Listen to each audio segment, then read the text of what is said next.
Shalom à tous et Shabbat Shalom, c'est votre frère Dawad. Alors, nous nous organisons nous essayons du moins de nous organiser pour nous réunir tout d'abord pour nos fêtes solennelles et ça débouchera par la suite pour créer des communautés autonomes dans lesquelles, ou bien au sein desquelles, nous nous retrouverons et nous vivrons. Ça, c'est l'objectif ultime. Et à ce sujet, nous allons lire une partie des Écritures.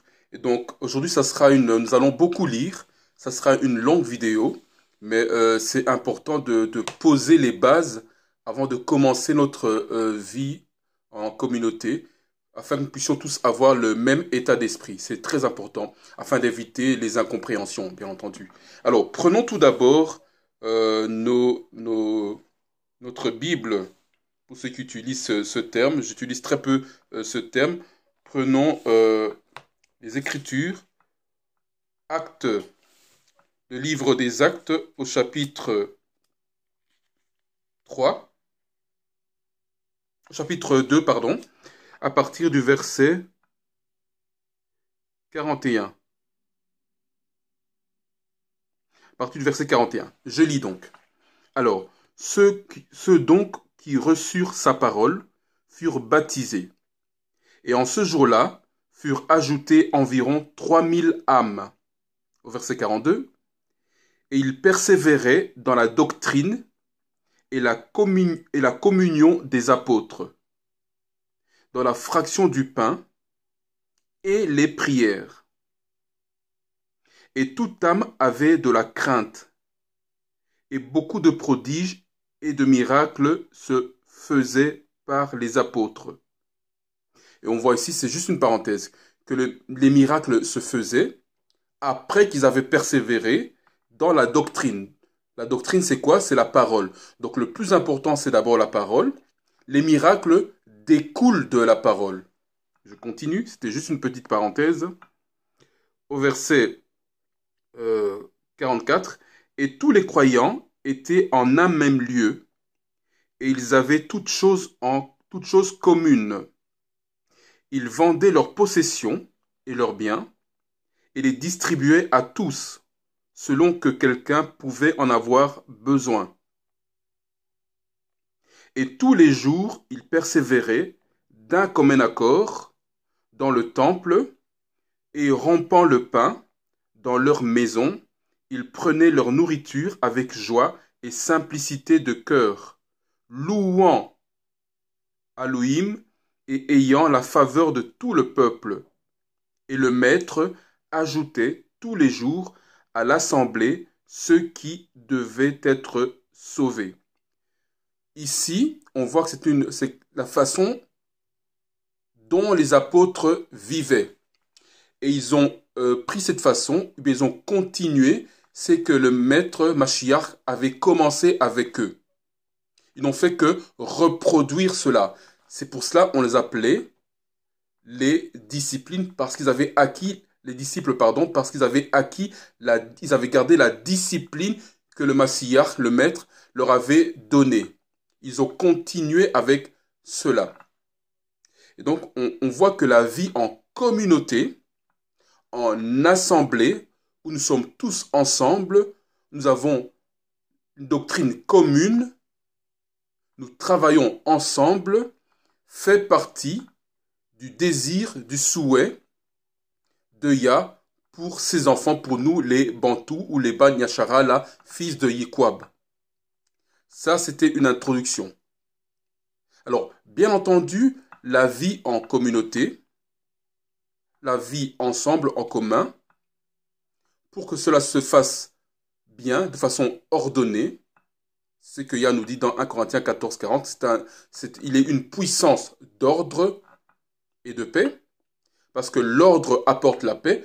Pour que ça fasse donc de façon paisible, de façon ordonnée, il y a des règles de vie communes qui sont décrites dans les Écritures, dans la Torah. Nous allons voir certaines de ces règles. Et donc, nous allons comme je le disais, faire une longue lecture. Nous allons commencer par lire Lévitique. Vous pouvez prendre avec moi dans les Écritures Lévitique. Et Lévitique en hébreu, c'est Wayakwara. Wayakwara, ça veut tout simplement, ou bien Wayikra, ça veut simplement dire « et il rencontra ». C'était écrit, c'est quand il y a à donner ces lois pour les prêtres, pour savoir comment fonctionner tout ce qui est liturgie, tout ce qui est fonctionnement dans le temple, la vie des prêtres et de la relation entre les prêtres et le peuple et les sacrifices offerts à Yah pour les différentes choses, dont le péché. C'est une petite parenthèse. Alors, continuons. Je disais donc qu'on va lire, faire une longue lecture. On prend Lévitique, le Vayikra, le chapitre 15. On va aller du verset 2 à 33, c'est pratiquement tout le chapitre. Commençons à lire. Lévitique 15, je commence au premier verset. Alors, et Elohim parla à Macha et à Aaron, disant, parlez au Ban Yasharala, et dites-leur, tout homme, au verset 2, tout homme qui a un flux découlant de sa chair, son flux le rend impur. Je reprends, tout homme qui a un flux découlant de sa chair, son flux le rend impur. Et ce dont nous allons parler aujourd'hui, c'est de l'impureté. Qu'est-ce qui rend un homme impur et qu'est-ce qui rend une femme impure?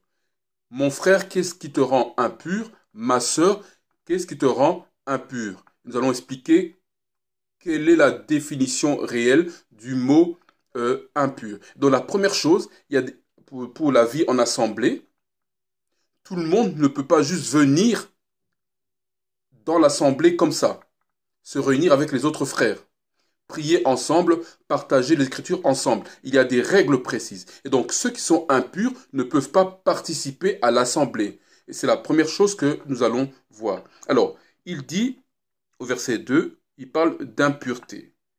La question qu'on se pose, que veut dire impur? Je l'ai écrit ici. Le mot utilisé pour impur en hébreu, en paléo, c'est tama'a, tama'a, et en hébreu plus moderne, c'est tama, tama'a ou tama. C'est le mot qui était utilisé pour impur. Il était traduit par impur en français. Alors, ce mot a deux sens. Il y a un sens physique et il y a un sens qui est immatériel, qui n'est pas physique. Le sens physique veut dire quelqu'un qui est impur, c'est quelqu'un qu'on ne peut pas toucher. On ne peut pas être en contact avec lui. Contact de toutes sortes. Contact physique, mais également contact sexuel. Ça, c'est la première dimension. La deuxième dimension, c'est une dimension immatérielle ou bien spirituelle, pour ceux qui aiment ce mot. Donc, première dimension, dimension physique. Deuxième dimension, dimension spirituelle ou bien immatérielle, c'est il ne peut pas se mettre en prière avec les autres. Il ne peut pas s'assembler ou prier avec les autres. Ça, c'est la dimension physique. J'espère que c'est bien clair parce que c'est assez technique à expliquer. Je vais essayer d'aller le plus lentement possible et d'être le plus clair possible. Deux fonctions. Physique, deux dimensions, pardon. Physique, spirituelle, matériel et immatériel. Matériel, pas de contact, pas de rapport sexuel. Spirituel, immatériel, pas de prière en commun. Alors, dans le mot tama'a ou bien tama, pour ceux qui le savent, tout mot en hébreu, un mot est formé de plusieurs lettres et chaque lettre a sa propre signification. Et lorsqu'on réunit la signification de chacune des lettres, on a l'explication du mot, ce que nous allons faire maintenant. Donc, tama'a s'écrit avec trois lettres principales. Le tav, non pas le tav, excusez-moi, le tet plutôt, ou bien le tat, le mam, le ma, et le aleph, alaf, ou bien le a en paléo. Donc, je dis d'abord cela en paléo. C'est le ta, le ma ou bien le ah. Et en hébreu plus moderne, c'est le tat, le mam et le alaf. Alors, le tat ou bien le ta, il veut dire boue. Ça veut dire boue. Le mam, ou bien le mam, ça veut dire sang ou bien chaos. Et le ah, ou bien le alaf, veut dire puissance ou direction. Donc quand on réunit la signification de chacune des lettres, on a l'explication du mot tama'a ou bien tama. L'explication du mot tama'a ou bien tama, ça veut dire quoi? C'est lorsque une personne, donc un homme ou une femme, en l'occurrence mon frère ou ma sœur, est sous la puissance ou la direction du sang ou de la boue, eh bien, il est dans une situation chaotique, ou bien il est contenu par une situation chaotique. Le chaos, c'est le désordre.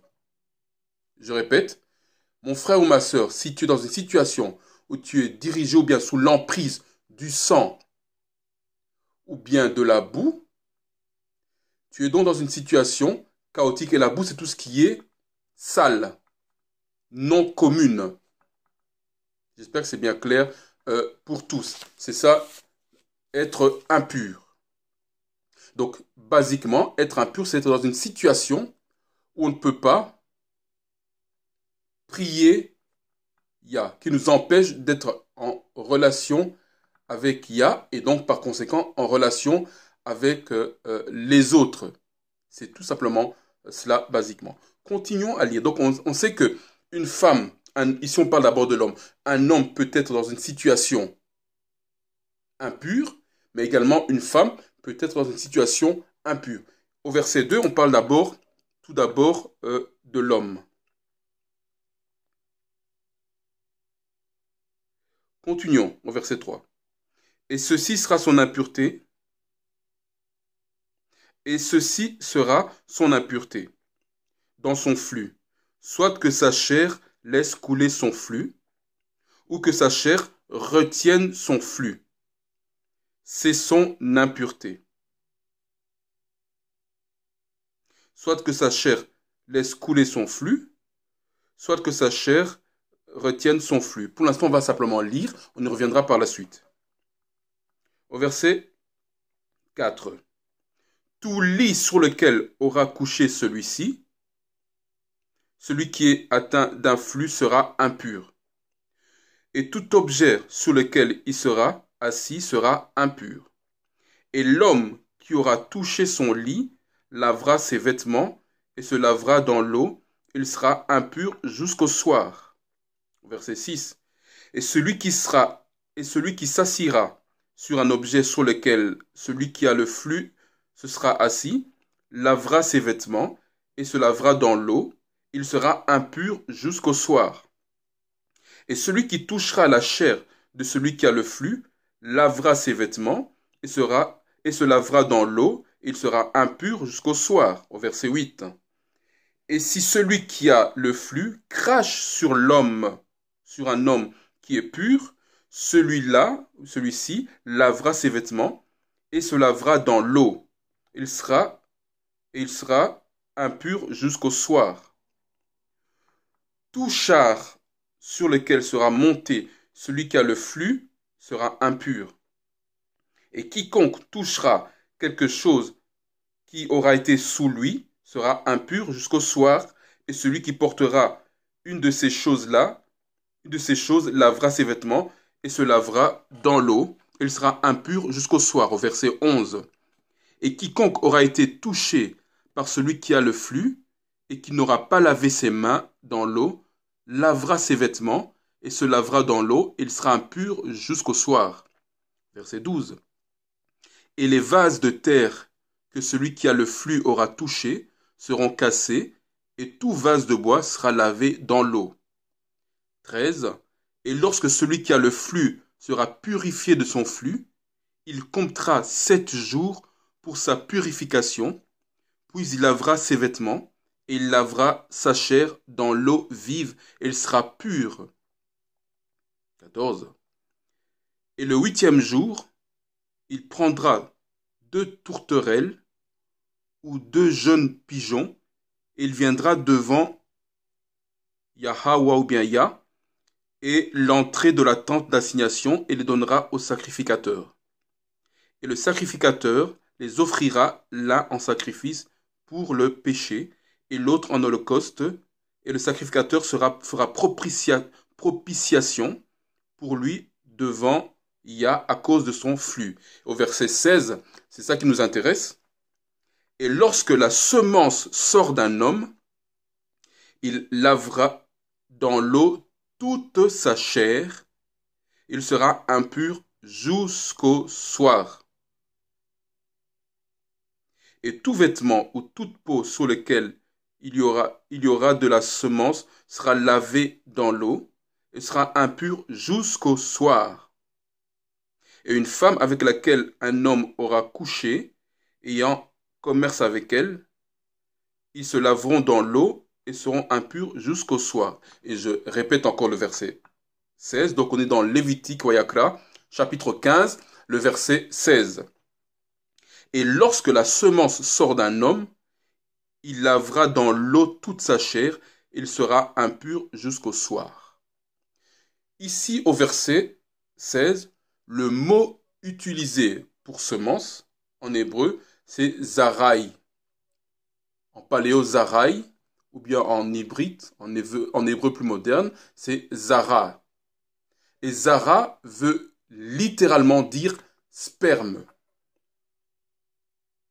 Donc, on relit ce verset, on lit en disant, lorsque le sperme sort d'un homme, il se lavera dans l'eau, ou bien il lavera dans l'eau toute sa chair, il sera impur jusqu'au soir.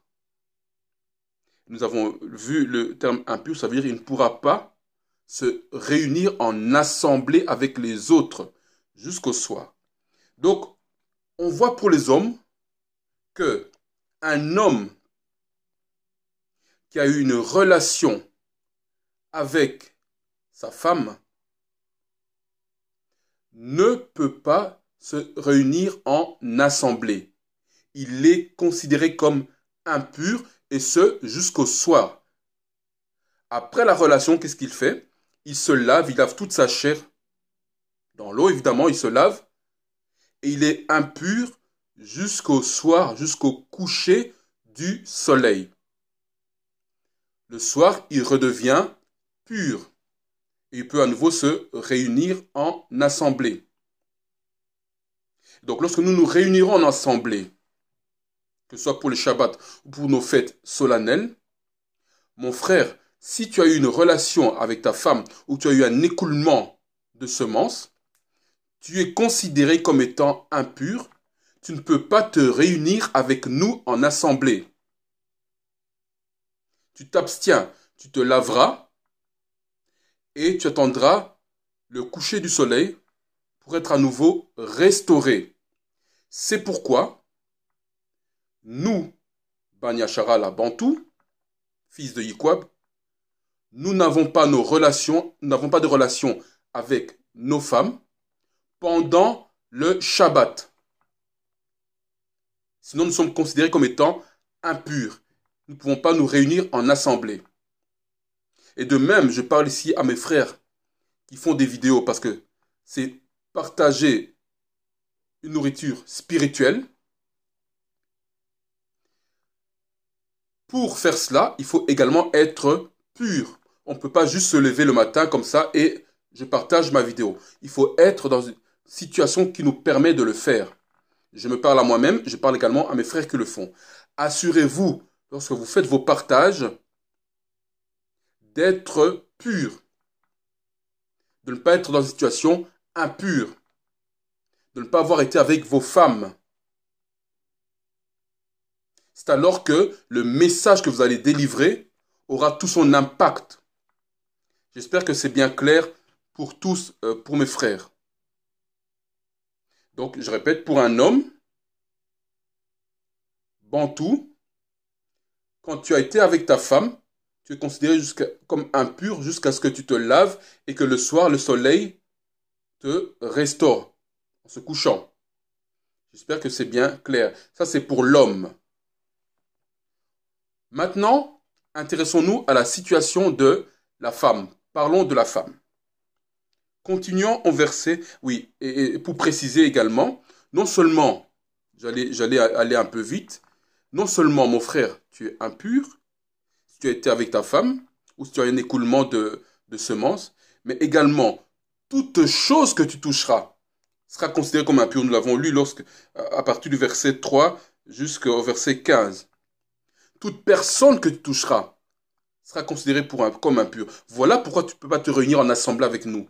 Parce qu'en étant en contact avec les frères, tu rendrais les autres frères impurs. Ou si je le fais, je rendrai les autres frères impurs. Et tout ce que je touche est considéré comme étant impur. Donc si je touche quelque chose, même si je ne touche pas les autres frères, mais si je touche quelque chose et que mon frère vient toucher cette chose-là, lui également est considéré comme impur. Cette chose-là également est considérée comme étant impure. J'espère que c'est bien clair. Et j'ai eu une question, je me rappelle, disant, c'était une sœur qui dit, mais dans ce cas-là, nous qui vivons dans les pays occidentaux ici, nous sommes dans les transports en commun, nous ne connaissons pas la situation des autres. Comment pouvons-nous faire? Eh bien, nous y reviendrons à la fin de la vidéo. Il y a certains actes que nous pouvons poser pour nous protéger. Continuons à présent avec le cas de la femme. Au verset 17. Au verset 19, pardon. Nous sommes dans Lévitique Wayakra, chapitre 15, au verset 19. Et si une femme a un flux, on parle de la femme maintenant, et si une femme a un flux,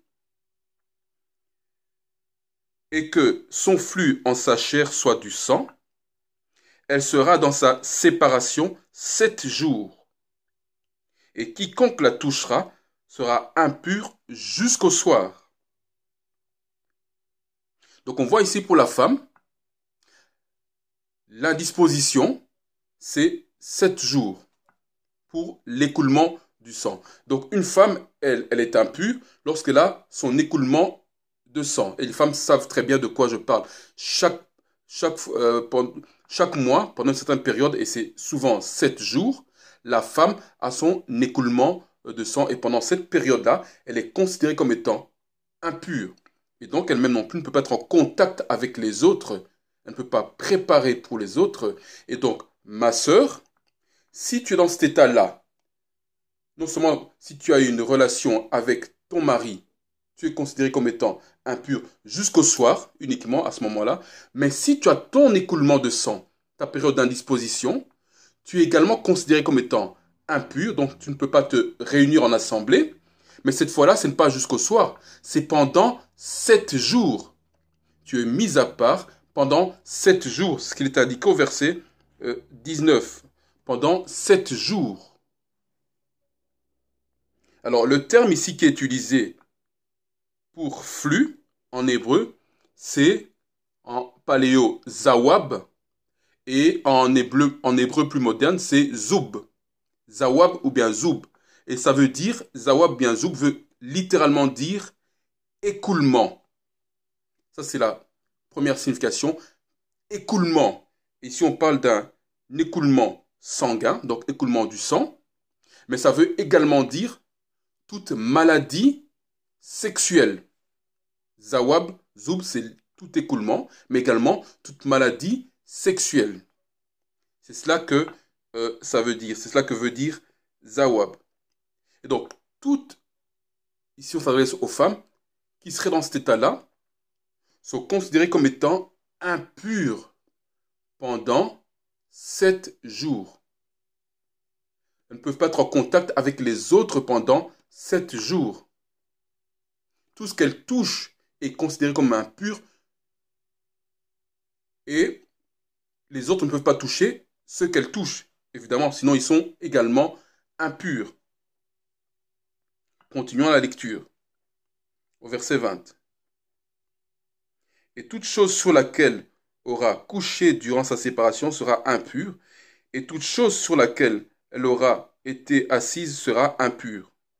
Et quiconque touchera son lit lavera ses vêtements et se lavera dans l'eau, et il sera impur jusqu'au soir. On voit ici que la personne qui aurait été en contact avec cette femme, qui a son écoulement sanguin, elle sera impure, mais jusqu'au soir. Elle devra se laver, et c'est le coucher du soleil qui va restaurer cette personne-là. Qui la rendra à nouveau pure. Non pas pendant 7 jours, mais la personne, elle, pendant un seul jour. Au verset 21. Et quiconque touchera son lit lavera ses vêtements et se lavera dans l'eau. Et il sera impur jusqu'au soir. Verset 22. Et quiconque touchera un objet, quel qu'il soit, sur lequel elle sera assise, lavera ses vêtements et se lavera dans l'eau. Il sera impur jusqu'au soir. Au verset 23. Et s'il y a quelque chose sur le lit ou sur l'objet, quel qu'il soit, sur lequel elle se sera assise, quiconque l'aura touché sera impur jusqu'au soir. Et si un homme a couché avec elle, et que son impureté soit lui aussi, soit sur lui, pardon, il sera impur 7 jours. Et tout... Oh, shoot!